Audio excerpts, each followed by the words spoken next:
સ્વાગત છે તમારું કરંટ અફેરના નવા વિડીયોમાં. આ વિડીયોમાં આપણે 11 ઓગસ્ટથી 17 ઓગસ્ટ લગીમાં જે મોસ્ટ આઈએમપી કરંટ અફેર છે અને જે ક્લાસ 1-2 થી માંડીને જીપીએસસી તલાટી, રેવન્યુ તલાટી વગેરે જેવી એક્ઝામમાં જે કરંટ અફેરના પ્રશ્નો પૂછાય છે તેવા જ પ્રશ્નોની આપણે આ વિડીયોમાં ચર્ચા કરશું, જેથી આ વિડીયોમાં અંત સુધી બન્યા રહેજો. હવે આપણે વિડીયોની શરૂઆત કરીએ તો પહેલો પ્રશ્ન જોઈએ તો દર વર્ષે વિશ્વ સિંહ દિવસ ક્યારે ઉજવવામાં આવે છે? તો જવાબ હશે 10 ઓગસ્ટના રોજ દર વર્ષે વિશ્વ સિંહ દિવસ ઉજવવામાં આવે છે અને વિશ્વ સિંહ દિવસની ઉજવણી બરડા ડુંગર દેવભૂમિ દ્વારકામાં કરવામાં આવી હતી અને ખાસ મહેમાન તરીકે ભૂપેન્દ્ર યાદવે હાજરી આપી હતી. અને ભૂપેન્દ્ર યાદવ એ ભારત સરકારના વન અને પર્યાવરણ મંત્રી છે અને વિશ્વ સિંહ દિવસ નિમિત્તે ગુજરાતમાં સિંહોની સંખ્યા 891 જાહેર કરવામાં આવી હતી અને સિંહ પરિયોજનાની શરૂઆત 1972માં કરવામાં આવી હતી. હવે પછીનો પ્રશ્ન, ભારતનું પ્રથમ પ્રાણી સ્ટેમ સેલ બાયોબેંકનું ઉદ્ઘાટન ક્યાં કરવામાં આવ્યું છે?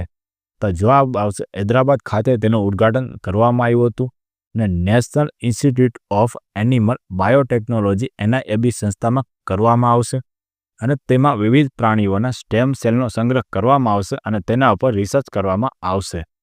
હવે પછીનો પ્રશ્ન, ઝોમેટોએ કોને પોતાના નવા બ્રાન્ડ એમ્બેસેડર તરીકે નિયુક્ત કર્યા છે?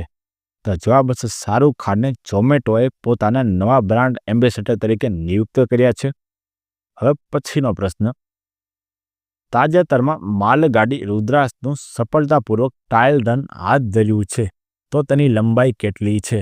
તો જવાબ હશે 4.5 કિલોમીટર તેની લંબાઈ છે અને આ ટ્રેન એ એશિયાની સૌથી લાંબી ટ્રેન છે અને તેનું ટ્રાયલ ચંદાલી ઉત્તર પ્રદેશ સ્ટેશનથી ગઢવા ઝારખંડ સ્ટેશન વચ્ચે કરવામાં આવ્યું હતું. હવે પછીનો પ્રશ્ન, દર વર્ષે વિશ્વ યુવા દિવસ ક્યારે ઉજવવામાં આવે છે? તો જવાબ હશે 12 ઓગસ્ટના રોજ દર વર્ષે વિશ્વ યુવા દિવસ ઉજવવામાં આવે છે અને તેની theme youth advancing multilateral cooperation through technology and partnership તેની થીમ રાખવામાં આવી હતી. હવે પછીનો પ્રશ્ન, તાજેતરમાં ભારતનો પ્રથમ ડ્રોન AI આધારિત કૃત્રિમ વરસાદનો પ્રયોગ ક્યાં શરૂ થયો છે?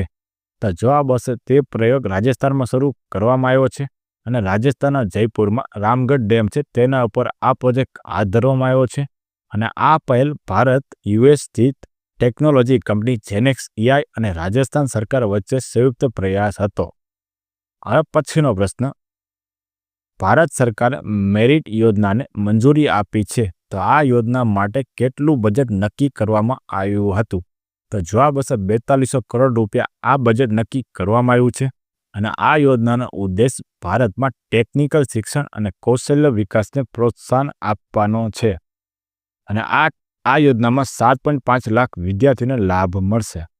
હવે પછીનો પ્રશ્ન, UNDP દ્વારા ભારતની કઈ સંસ્થાને ઇક્વિટી પ્રાઇઝ 2025 એનાયત કરવામાં આવ્યો હતો? તો જવાબ હશે બીબી ફાતિમા સ્વસહાયત સંઘને આ એવોર્ડ આપવામાં આવ્યો હતો અને આ પુરસ્કાર ખાદ્ય સુરક્ષા વધારવા અને મહિલા અને યુવા સશક્તિકરણ માટે આ એવોર્ડ આપવામાં આવે છે અને આ એવોર્ડ વિશ્વ આદિવાસી દિવસ 9 ઓગસ્ટના રોજ આપવામાં આવે છે અને UNDPનું પૂરું નામ યુનાઇટેડ નેશન ડેવલપમેન્ટ પ્રોગ્રામ તેનું પૂરું નામ થાય છે. હવે પછીનો પ્રશ્ન, લોકસભામાં પસાર થયેલ આવકવેરા બિલ 2025 કયા જૂના કાયદાનું સ્થાન લેશે? તો જવાબ હશે ઇન્કમ ટેક્સ એક્ટ 1961નું સ્થાન લેશે અને નાણાં મંત્રી નિર્મલા સીતારમણ દ્વારા આ બિલ રજૂ કરવામાં આવ્યું હતું અને આ બિલમાં સુધારા, આકારણી વર્ષ અને પાછલા વર્ષનું નામ બદલીને કર વર્ષ કરવામાં આવ્યું છે અને આ પહેલાં તેમાં 819 કલમ હતી. હવે તેવા નવા બિલમાં 536 કલમ હશે અને હવે ઘર કે કોઈ પણ ફ્લેટ ઉપર કર ચૂકવવાનો રહેશે નહીં. હવે પછીનો પ્રશ્ન, વાય ધ કોન્સ્ટિટ્યુશન મેટર પુસ્તક કોના દ્વારા લખવામાં આવ્યું હતું? તો જવાબ છે DY ચંદ્રચૂડ દ્વારા આ પુસ્તક લખવામાં આવ્યું છે અને આ પુસ્તકમાં તેમણે બંધારણ અને તેના કારણે સમાજમાં થયેલ ફેરફારો વિશે સમજાવ્યું છે અને DY ચંદ્રચૂડ એ સુપ્રીમ કોર્ટના 50મા CJI હતા. હવે પછીનો પ્રશ્ન, વર્ક ફોર વિકસિત ભારત પોર્ટલ કોના દ્વારા શરૂ કરવામાં આવ્યું છે? તો જવાબ છે નીતિ આયોગ દ્વારા વર્ક ફોર વિકસિત ભારત પોર્ટલ શરૂ કરવામાં આવ્યું છે અને આ પોર્ટલનો ઉદ્દેશ વિકસિત ભારત 2047ના લક્ષ્યને પ્રાપ્ત કરવા માટે યુવાનોને અને વ્યવસાયિકોની ભરતી કરવાનો છે. હવે પછીનો પ્રશ્ન, એશિયન સર્ફિંગ ચેમ્પિયનશિપમાં ભારતનો પહેલો મેડલ કોણે જીત્યો હતો? તો જવાબ છે રમેશ બુધિયાલે પહેલો મેડલ જીત્યો હતો અને એશિયન સર્ફિંગ ચેમ્પિયનશિપનું આયોજન તમિલનાડુમાં કરવામાં આવ્યું હતું અને આ પહેલીવાર બન્યું છે કે ભારતે પ્રથમવાર આ મેડલ જીત્યો હતો અને રમેશ બુધિયાલ દ્વારા બ્રોન્ઝ મેડલ જીત્યો હતો. હવે પછીનો પ્રશ્ન, બ્રહ્માંડ નામના નવા BEML રેલવે કોચનું ઉત્પાદન એકમનું ઉદ્ઘાટન ક્યાં કરવામાં આવ્યું હતું? તો જવાબ હશે તેનું ઉદ્ઘાટન રાયસેના મધ્યપ્રદેશ ખાતે કરવામાં આવ્યું હતું અને તેનું લોકાર્પણ રાજનાથસિંહ દ્વારા કરવામાં આવ્યું હતું અને BEMLનું પૂરું નામ ભારત અર્થ મૂવર્સ લિમિટેડ તેનું પૂરું નામ થાય છે. હવે પછીનો પ્રશ્ન, ભારતની પ્રથમ સરકારી ટેક્સી સેવા ભારત ટેક્સી માટે કેટલું બજેટ ફાળવવામાં આવ્યું હતું? તો જવાબ હશે 300 કરોડ રૂપિયા બજેટ ફાળવવામાં આવ્યું હતું અને આ ભારત ટેક્સી સેવા 8 સરકારી કંપનીઓ દ્વારા તેનું નિયંત્રણ કરવામાં આવશે અને તેને ઓલા અને ઉબેરને સ્પર્ધા આપવા માટે આ પ્રોજેક્ટ શરૂ કરવામાં આવ્યો છે અને આ પ્રોજેક્ટ 2025ના અંત સુધી શરૂ કરવામાં આવશે. હવે પછીનો પ્રશ્ન, જુલાઈ 2025 માટે ICC men's player of the month award કોણે જીત્યો છે? તો જવાબ હશે શુભમન ગિલે જીત્યો છે અને ગિલ આ સાથે 4 વખત એવોર્ડ જીતનારો સર્વપ્રથમ પુરુષ ખેલાડી બન્યો હતો. હવે પછીનો પ્રશ્ન, વિભાજન વિભીષિકા સ્મૃતિ દિવસ ક્યારે ઉજવવામાં આવે છે?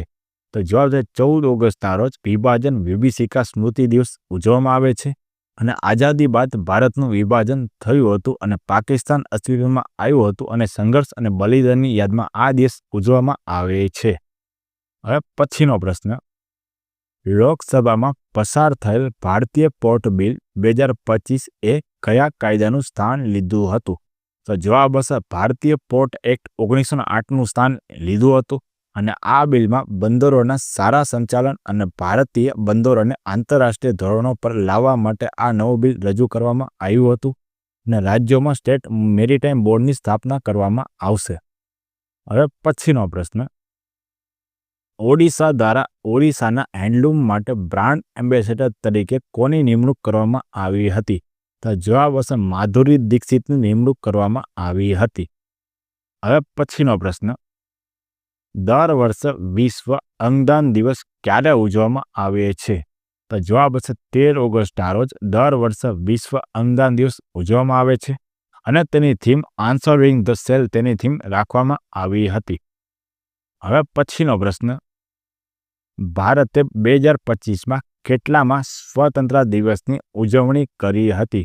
તો જવાબ હશે 79માં સ્વતંત્રતા દિવસની ઉજવણી કરી હતી અને તેની થીમ નયા ભારત તેની થીમ રાખવામાં આવી હતી અને 26 જાન્યુઆરી 1930ના રોજ પ્રથમ વખત સ્વતંત્રતા દિવસ ઉજવવામાં આવ્યો હતો અને નરેન્દ્ર મોદીએ 12મી વખત તિરંગો ફરકાવ્યો હતો અને ગુજરાતમાં સ્વતંત્રતા દિવસની ઉજવણી પોરબંદર ખાતે કરવામાં આવી હતી. હવે પછીનો પ્રશ્ન, નવી દિલ્હીમાં સ્વતંત્રતા દિવસની ઉજવણીમાં ગુજરાતના કેટલા સરપંચને આમંત્રણ આપવામાં આવ્યું હતું? તો જવાબ હશે 3 સરપંચને આમંત્રણ આપવામાં આવ્યું હતું અને તેમને model village of the rural ડેવલપમેન્ટનું સન્માન આપવામાં આવ્યું હતું અને તે 3 સરપંચના નામ જોઈએ તો ડાહીબેન ડુંબળ ભીમાસર ગામ કચ્છના સરપંચ છે, નરેન્દ્રસિંહ સોલંકી અખોડ ગામ ભરૂચના સરપંચ છે અને શશિકાંત બી પટેલ સુલતાનપુર ગામ નવસારીના સરપંચ છે. હવે પછીનો પ્રશ્ન, શ્રેષ્ઠ પહેલ કયા મંત્રાલય દ્વારા શરૂ કરવામાં આવી છે? તો જવાબ છે આરોગ્ય અને પરિવાર કલ્યાણ મંત્રાલય દ્વારા આ પહેલ શરૂ કરવામાં આવી છે અને શ્રેષ્ઠનું પૂરું નામ state health regulatory excellence index તેનું પૂરું નામ થાય છે અને રાજ્યોની દવા પ્રણાલીનું ડેટાનું મૂલ્યાંકન કરી દવાઓની ગુણવત્તા સુનિશ્ચિત કરશે અને આપણા આરોગ્ય મંત્રી JP નડ્ડા છે. હવે પછીનો પ્રશ્ન, તાજેતરમાં ICMMમાં જોડાવનાર પ્રથમ ભારતીય કંપની કઈ છે? તો જવાબ હશે હિન્દુસ્તાન ઝિંક લિમિટેડ તે ICMમાં જોડાનાર પ્રથમ ભારતીય કંપની છે અને ICMMનું પૂરું નામ international council of mining and metals તેનું પૂરું નામ થાય છે. હવે પછીનો પ્રશ્ન, ભારતે 2030માં કોમનવેલ્થ ગેમ્સ માટે કયા શહેરને અજમાન શહેર તરીકે જાહેર કર્યું છે?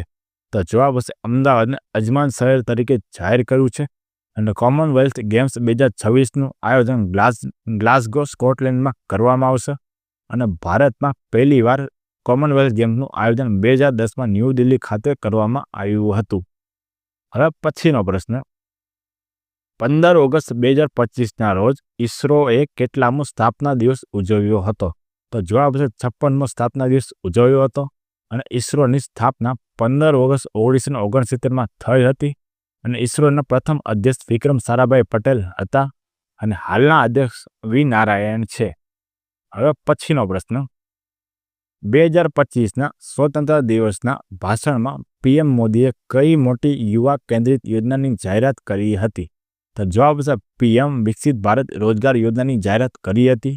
અને આ યોજનાનો ઉદ્દેશ આગામી 2 વર્ષ દરમિયાન 3.5 કરોડ યુવાઓને રોજગાર આપવાનું લક્ષ્ય છે. હવે પછીનો પ્રશ્ન, તાજેતરમાં ભારતના 89માં ગ્રાન્ડ માસ્ટર કોણ બન્યા છે? તો જવાબ હશે રોહિત કૃષ્ણા. તે તાજેતરમાં ભારતના 89માં ગ્રાન્ડ માસ્ટર બન્યા છે. અને ગ્રાન્ડ માસ્ટર શબ્દ એ ચેસ રમત સાથે જોડાયેલો છે. હવે પછીનો સત્ર, તાજેતરમાં સર્વપ્રથમ નારી અદાલતની શરૂઆત ક્યાં કરવામાં આવી છે? તો જવાબ હશે સિક્કિમમાં શરૂ કરવામાં આવી છે. અને સિક્કિમના પ્રથમ અમ્મા સન્માન દિવસ નિમિત્તે નારી અદાલતની શરૂઆત કરવામાં આવી હતી. અને આ અદાલતનો ઉદ્દેશ ગ્રામીણ અને અર્ધ સરકારી વિસ્તારોમાં સુલભ અને અનૌપચારિક ન્યાય પૂરો પાડવાનો છે. અને સિક્કિમના મુખ્યમંત્રી પ્રેમસિંહ તમાંગ દ્વારા આ યોજના શરૂ કરવામાં આવી હતી. હવે પછીનો પ્રશ્ન, કોન્સ્ટિટ્યુશન ક્લબ ઓફ ધ ઇન્ડિયાના સેક્રેટરી પદ માટેની ચૂંટણી કોણે જીતી હતી? તો જવાબ હશે રાજુ પ્રતાપ રૂડીએ જીતી હતી. અને તેને સંજીવ બાલિયાને હરાવ્યા હતા. હવે પછીનો પ્રશ્ન, ટેન્ડોંગ લો રમફાટ ઉત્સવ કયા રાજ્યમાં ઉજવવામાં આવે છે? તો જવાબ હશે સિક્કિમમાં ઉજવવામાં આવે છે. અને આ સિક્કિમના સૌથી જૂના અને સૌથી પવિત્ર તહેવારોમાંનો એક છે. અને આ તહેવાર સિક્કિમના લેપ્ચા સમુદાય દ્વારા ઉજવવામાં આવે છે. હવે પછીનો પ્રશ્ન, યુપીએસસી 1 ઓક્ટોબર 2025થી 1 ઓક્ટોબર 2026 સુધી શતાબ્દી વર્ષની ઉજવણી કરશે. તો તેની સ્થાપના ક્યારે થઈ હતી? તો જવાબ હશે યુપીએસસીની સ્થાપના 1 ઓક્ટોબર 1926ના રોજ થઈ હતી. અને બંધારણના ભાગ 14માં અનુચ્છેદ 315થી 323ની વચ્ચે યુપીએસસીનો ઉલ્લેખ કરવામાં આવ્યો છે. અને યુપીએસસીના અધ્યક્ષ અજય કુમાર છે.